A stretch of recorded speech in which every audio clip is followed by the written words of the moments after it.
Hello everyone, welcome back to my YouTube channel. This is Kashish Mandirta. पिछली video में हमने ये क्वेश्चन स्टार्ट किया था, number of dice rolls with target, और मैंने बताया था कि 2D डायनेमिक प्रोग्रामिंग किस किस तरह की प्रॉब्लम्स हैं। ठीक है, तो ये उसी वीडियो से मैं कंटिन्यू कर रहा हूँ। तो अगर आपने पिछली वीडियो नहीं देखी तो आई हाईली रिकमेंड कि आप मेरी पिछली वीडियो पहले जरूर देखें। पिछली वीडियो में हमने क्या कि एक रेफरेंस रिलेशन डिराइव किया था कि हमारे पास, मैं एक बार रिकॉल कर देता हूँ फटाफट 1 मिनट में। हमें क्या था कि हमें टारगेट अचीव करना था। जैसे क्या था हमारे इस केस में, क्या था, टारगेट था 4 और क्या था, डाइस रोल थे 3। मतलब क्या कि मेरे को 3 बार डाइस को रोल करना था और मेरे को बताना था कि कितनी बार मैं 4 ला सकता हूँ। ठीक है, तीनों का सम। अब क्या था कि मेरे को रिस्ट्रिक्शंस दी होगी कि हर डाइस पे क्या आंसर आ सकता है। ठीक है, वैसे तो क्या है कि डाइस पे क्या आता है 1 से लेके 6 तक कुछ भी आ सकता है, बट क्वेश्चन में कुछ भी हो सकता है। 1 से लेके 10 तक हो सकता है, 1 से लेके 3 तक हो सकता है। तो इस क्वेश्चन में मैंने अज्यूम किया था कि 1 से 3 तक है। ठीक है, तो 1 से 3 तक है, मतलब क्वेश्चन में अज्यूम नहीं किया, टेस्ट केस में अज्यूम किया है। तो 1 से 3 तक है। तो मैंने देखा था कि मेरे पास पहली प्लेस पे फिल करने के लिए क्या था, 1, 2 एंड 3।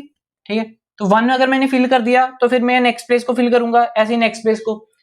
तो मेरा जब आंसर आ रहा था, आंसर मेरा कब आ रहा था, जब मैंने सारी प्लेसेस को यूज कर लिया हो, मैंने 3 बार एग्जैक्टली डाइस रोल कर लिया हो, एंड मेरा जो टारगेट है वो टारगेट के इक्वल हो। ठीक है, मतलब क्या था कि अगर मेरा यहाँ पे 3 था डाइस रोल, यहाँ पे 2 गया, यहाँ पे 1, यहाँ पे 0, तो डाइस रोल भी मेरा 0 होना चाहिए एंड टारगेट भी मेरा यहाँ पे 0 होना चाहिए। यहाँ पे 4 था टारगेट, यहाँ पे 3 रह गया टारगेट, यहाँ पे क्या था 1 1। ठीक है, यहाँ पे मेरा टारगेट रह गया 2, यहाँ पे वो भी टारगेट खत्म हो गया। तो जब दोनों मेरे हो तभी मैं वो वाला केस काउंट करूंगा। और केस कौन कौन से नहीं काउंट करने, जब क्या है कि मेरा डी 0 को इक्वल हो गया बट टारगेट मेरा कम है, मतलब क्या है कि टारगेट इज लेस देन 0। ठीक है, यहाँ क्या है कि मेरा d इज लेस देन 0, ये टारगेट अचीव हो गया मेरा, ये टारगेट यहाँ पे, ये टारगेट अचीव हो गया, ये टारगेट से ज्यादा हो गया है। तब क्या है कि मेरे को वो भी केस नहीं इंक्लूड करना है, क्योंकि यहाँ पे देखो 5 हो गया है, बट क्या है कि अब मैं यहाँ पे कुछ भी इंक्लूड करूँ तो वो ग्रेटर देन 4 होगा। यहाँ पे 4 हो चुके हैं, बट क्या है कि एक डाइस की रोल पड़ी है, तो वहां पे वो सम इसका 4 से ज्यादा ही हो जाएगा। तो सबसे पहले मैं ये चेक करूंगा कि दोनों 0 तो नहीं हो गए। उसके बाद क्या है कि अगर कोई भी 0 हो जाए या कोई भी 0 से कम हो जाए, ये 0 0 हो गया, ठीक है, ये 0 से कम हो गया, या डाइस 0 हो गया, यहाँ पे सिर्फ 0 करो तो भी चलेगा, तो वो कंडीशन में मेरे को रिटर्न फॉल्स करना है। तो ये सारे केसेस में मेरा आंसर नहीं आ रहा, और क्या था, सिर्फ 3 केसेस में आंसर आ रहा था। और आंसर क्या था कि ये मेरा रिटर्न 1 करेगा। तो सिमिलरली इसके सब पार्ट्स का आंसर क्या था 1, तो ये भी रिटर्न 1 करेगा, ये इसको रिटर्न 1 करेगा, यहां से आंसर मेरा क्या आएगा, 1 आएगा। तो ये भी रिटर्न 1 कर रहा था, ये भी रिटर्न 1 कर रहा था, तो ये दोनों कंबाइन होकर 2 रिटर्न करेगा यहां से। तो 2 रिटर्न कर रहा था ये वाला मेरा सब केस, 1 रिटर्न करेगा ये सब केस, 0 ये। ठीक है, तो टोटल मेरा आंसर क्या हो जाएगा, समेशन ऑफ एवरी सब पार्ट का जो आंसर है। ठीक है, तो क्या था, समेशन कहां से जाएगा, x इक्वल टू 1 से।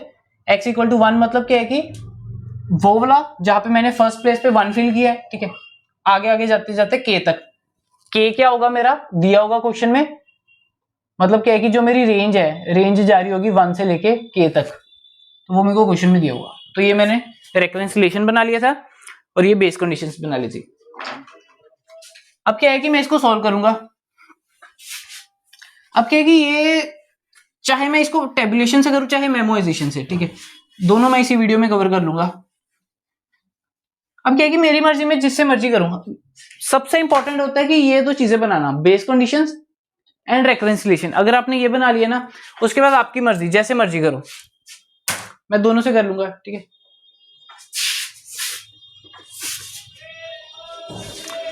बेस कंडीशंस, ठीक है, इस वाली साइड क्या है कि ये बेस कंडीशंस लिखी हैं, यहाँ पे मैं मेमोराइजेशन का कर लूंगा और इस वाली साइड में टेबुलेशन का कर लूंगा। ठीक है, अब क्या है कि यहाँ पे मैं फंक्शन लिख देता हूं, ये रब कर देता हूं।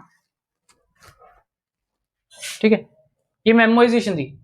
अब क्या था, बेस कंडीशंस तो एज इट इज ही रहेंगी। ठीक है, तो यहाँ पे मेरा आ गया जैसे function of D and target. ठीक है, बाकी चीजें भी होंगी। ठीक है, हमें क्वेश्चन में के दिया होगा, ये वाला के, क्योंकि हमें के चाहिए ना कि डिटरमाइन करने के लिए कि ये लूप कहां तक जाएगी। ठीक है, और क्या है कि मेरे को डीपी एरे, मतलब 2D डीपी मेरे को चाहिए। ठीक है, जिसमें क्या है कि मैं चेक करता रहूं कि मेरी सब प्रॉब्लम का रिजल्ट मैंने पहले कैलकुलेट किया है कि नहीं। तो बेस कंडीशन ऐसी की ऐसी, डीपी में हम बाद में इसे कन्वर्ट करेंगे, पहले प्योर रिकर्शन में लिखते हैं, ठीक है। तो ये मेरी बेस कंडीशन ऐसी की ऐसी रही। उसके बाद मेरे को ये अचीव करना है ना, अगर बेस कंडीशन में नहीं आ रहा तो मेरे को ये अचीव करना है, समेशन है, तो मतलब क्या है कि मेरे को सम किसी में कैलकुलेट करना है। तो उसके लिए मैं एक वेरिएबल ले लेता हूं काउंट, उसकी वैल्यू 0।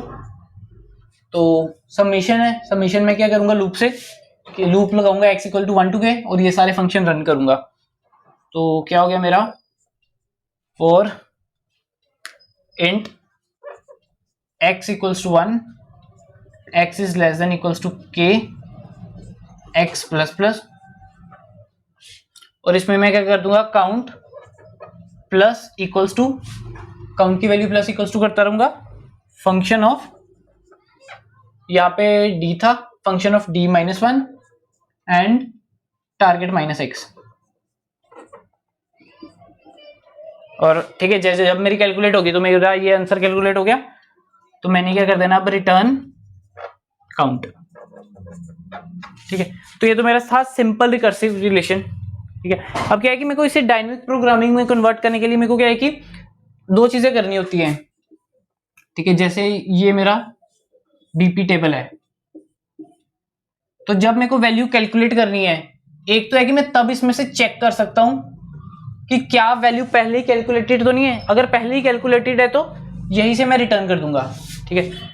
दूसरी चीज क्या है कि जब मैंने कैलकुलेट कर ली, मैंने देखा कि इसकी वैल्यू इसमें नहीं है, तो मैंने क्या कि ये सारा रिकर्शन लगाया और मैंने कैलकुलेट कर ली, और क्या कि रिटर्न करने से पहले इसमें मैं पुट कर दूंगा ये वैल्यूज, ताकि दोबारा वो सब प्रॉब्लम मेरे को कैलकुलेट ना करनी पड़े, ठीक है। तो दो स्टेप करने से, एक चेक और एक पुट, ठीक है। चेक कैसे करूंगा कि मैं इनिशियली क्या करूंगा, सारे डीपी टेबल को -1 से फिल कर दूंगा, ताकि क्या है कि मैं देखूं कि अगर यहाँ पे -1 है, ये प्रॉब्लम कैलकुलेट कर रहा हूँ, अगर -1 है तो मतलब क्या है कि पहले ही वो प्रॉब्लम कैलकुलेट नहीं हुई, तो मेरे को वो कैलकुलेट करनी है, ठीक है। तो बेस कंडीशंस के बाद मैं यहाँ पे लिखूंगा कि अगर मेरा ये पहले ही कैलकुलेटेड हुई, ठीक है, function of DP and target अगर -1 के इक्वल नहीं है, इसका मतलब है कि मेरी पहले ही कैलकुलेटेड हो चुकी है। तो इस केस में क्या है कि मैं क्या कर दूंगा, रिटर्न, इधर डीपी लिखूंगा, ठीक है, इसमें क्या लिख दूंगा, return DP of D and target, ठीक है। तो ये मैं चेकिंग वाली कंडीशन लगा दी।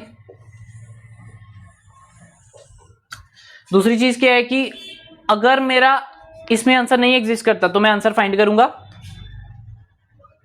ठीक है, और रिटर्न करने से पहले जस्ट असाइन कर दूंगा कि DP of D and target equals to count. तो ये क्या करेगा, सबसे पहले क्या करेगा, डीपी ऑफ डी को काउंट पे वैल्यू पुट करेगा और फिर क्या है कि उसकी वैल्यू रिटर्न कर देगा, ठीक है। एक मैंने ये चेंज किया और एक ये चेंज किया, तो ये मेरा बन गया मेमोराइजेशन।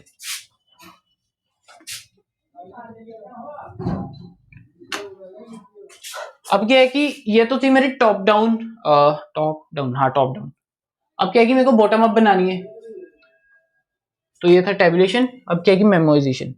टेबुलेशन मेमोराइजेशन में मेरा कैसे चल रहा था, फ्लो कैसा चल रहा था मेरा, ठीक है। जैसे मान लो कि ये था मेरा डी और ये था टारगेट, सबसे पहले वो चेक करेगा कि यहाँ पे -1 तो नहीं है, अगर तो ये आंसर कैलकुलेटेड हुआ हो तो वो सीधा रिटर्न कर देगा, बट शुरू में तो -1 ही होगा। तो वो क्या है कि वो अपनी कोई ऐसे सब प्रॉब्लम जैसे भी है, मैं वो देख नहीं रहा, ठीक है, मतलब सब प्रॉब्लम्स को कैलकुलेट करेगा, फिर ऐसे ऐसे ऐसे ऐसे मतलब सब प्रॉब्लम्स को कैलकुलेट करेगा, फिर वापस आके रिटर्न करेगा, ठीक है। मतलब फ्लो ऐसे जा रहा है हमारा कि पहले हम यहां से देख रहे हैं अपनी मेन प्रॉब्लम से, फिर सब प्रॉब्लम्स देख रहे हैं, अगर वो कैलकुलेटेड नहीं हुई फिर वो करेंगे आगे जाते जाते, ठीक है।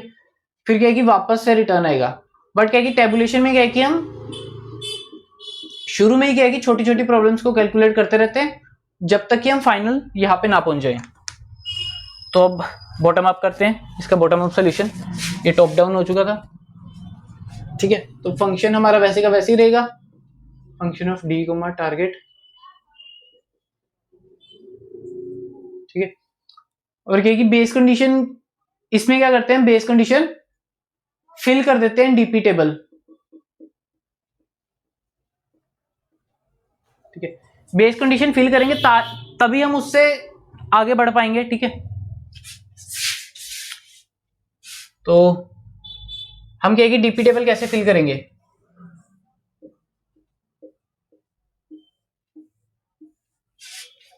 ये था मेरा 0 से यहां तक डी तक और यहां तक 0 से लेके टारगेट तक।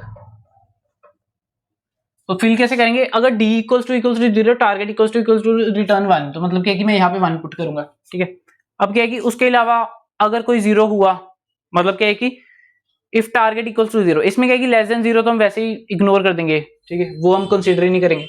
अगर टारगेट मेरा 0 के इक्वल हुआ और डी नहीं 0 के इक्वल हुआ, ये तभी कंडीशन है कि जब दोनों 0 नहीं है, एटलीस्ट या तो एक 0 है या कोई भी 0 नहीं है। ठीक है, तो मतलब क्या है कि यहाँ पे क्या है कि इसका रिजल्ट क्या आ रहा है 0, तो ये सारी मेरी 0 हो जाएंगी। ठीक है, हमने ऐसे फिल कर दिया। ठीक है, उसके बाद क्या है कि हम कैलकुलेट करना स्टार्ट करेंगे। हमें ये पोजीशन चाहिए थी ना, तो हम देखेंगे डिपेंडेंसी किस कहां पे है। मेरी जो DP of D coma target है, इसको हम लिखेंगे डीपी ऑफ आई कोमा जे। ठीक है, क्योंकि क्या है कि मैं directly DP of D coma target he calculate कर रहा, मैं क्या है कि इंटरमीडिएट्स वैल्यू कैलकुलेट करूंगा। तो डीपी ऑफ आई कोमा जे की डिपेंडेंसी किस पे है, कहां पे है। ठीक है, ये क्या है कि डीपी ऑफ ये डी था तो डी माइनस 1, आई था तो I minus 1 and target minus X, target मतलब जे माइनस एक्स। तो यहाँ पे अगर मैं आई को मैं जे ले लिया तो इसकी डिपेंडेंसी कहाँ पे हुई, आई माइनस 1 ऊपरली रो में and target of J minus x, तो ये जे था तो जे माइनस एक्स। मतलब क्या है कि यहाँ पे कैलकुलेट करने के लिए मेरे को इतनी सारी पिछली जो वैल्यूज हैं उस पर मेरा आंसर डिपेंड करेगा। ठीक है, तो मैं क्या है कि इसको फिलिंग कैसे करूंगा, इस तरह से, क्योंकि अगर मैं इस पॉइंट पे हूंगा, ठीक है, तो क्या है कि जहां पे मेरी डिपेंडेंसीज हैं वो मेरे को पहले फिल करनी होती हैं, ताकि जब मैं इसका आंसर फाइंड करूं तो इसकी सब प्रॉब्लम्स मेरे पास पहले ही हो। तो मैं इस तरह से फिलिंग करूंगा।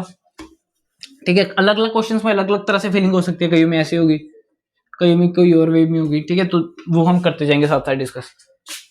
तो यहाँ पे इसके लिए मैं क्या कर दूंगा, मैं एक ही लूप लगाऊंगा। मेरे को सारा टेबल फिल करना है ना, कहां से कहां तक, 0 से लेके रो मेरी जाएगी 0 से डी तक और कॉलम जाएगा मेरा 0 से लेके टारगेट तक। अब उसमें पहली कंडीशन ये वाली कि अगर मेरा आई 0 के इक्वल है एंड मेरा जो टारगेट नीचे आएगा, जे मेरा 0 के इक्वल है, तो मैंने क्या कर देना है, डीपी ऑफ आई जे को 1। ठीक है, उसके अलावा दूसरी कंडीशन एल्स इफ, ये वाली कंडीशन। ठीक है, इसमें क्या है कि मैं कंडीशन ही 0 से स्टार्ट कर रहा हूं। ठीक है, तो क्या है कि इसमें नेगेटिव जाने का सवाल ही नहीं है। ठीक है, तो एल्स इफ अगर आई मेरा 0 के इक्वल है या जे 0 के इक्वल है, तब मैं क्या कर दूंगा, DP of I J equals to 0। ठीक है, तो ये भी कंडीशन होगी। उसके बाद डीपी टेबल फिल कर रहे हैं तो ये मेरे को लिखने की जरूरत नहीं है। तो अब क्या है कि काउंट वेरिएबल लेना है, काउंट मेरा ऐसे कैसे ही आएगा, तो इंट काउंट ऐसे कैसे ही। फिर क्या है कि मैं सेम लूप लगाऊंगा, लूप वाली मैं स्टेटमेंट नहीं लिख रहा, सिंपल ये लिखूंगा। ठीक है, स्पेस कम पड़ रही है तो ये वाली स्टेटमेंट एज इट इज ही रहेगी। ठीक है, उसके बाद ये क्या होगा मेरा, count plus equals to function की जगह आ जाएगा DP of I minus 1 and target minus X, मतलब जे माइनस एक्स। ठीक है, इसमें मैं क्या है कि ये लूप लगा दूंगा कि ये जो मेरा जे माइनस एक्स है ना, ये मेरा लेस देन 0 ना चल जाए। ठीक है, कि मतलब इसी में मैं लिख दूंगा कि x मेरा क्या है कि लेस देन इक्वल्स टू के है एंड j माइनस एक्स है वो ग्रेटर देन इक्वल्स टू 0 है। ठीक है, इसमें मैं ये कंडीशंस लिख दूंगा। ठीक है, ताकि क्या है कि जब मैं इसमें फिल कर रहा हूं तो ये करते करते मेरे बाहर ना चले जाए। ठीक है, तो एंड में क्या कर दूंगा मैं, या काउंट, चलो एंड में क्या कर दूंगा, DP of I J equals to count. ठीक है, और क्या है कि ये सब करके एंड में ये same statement return of dpfij, ठीक है। तो ये था कि डायनेमिक प्रोग्रामिंग जो 2D है उसको कैसे अप्रोच करने प्रॉब्लम को, ठीक है। बट क्या है कि क्वेश्चंस जो 2 डायमेंशनल डीपी है इसमें क्वेश्चंस काफी वेरी कर सकते हैं, ठीक है। अप्रोच इनकी काफी वेरी कर सकती है, ग्रिड में अलग अप्रोच है, नैपसैक में अलग अप्रोच है। बट क्या है कि मेमोराइजेशन और टेबुलेशन का प्रोसेस लगभग सेम है, ठीक है। तो ये थी कि बेसिक 2 डायमेंशनल डीपी की क्वेश्चंस को कैसे अप्रोच करना है। So this was all about this video, okay. Meet in the next video.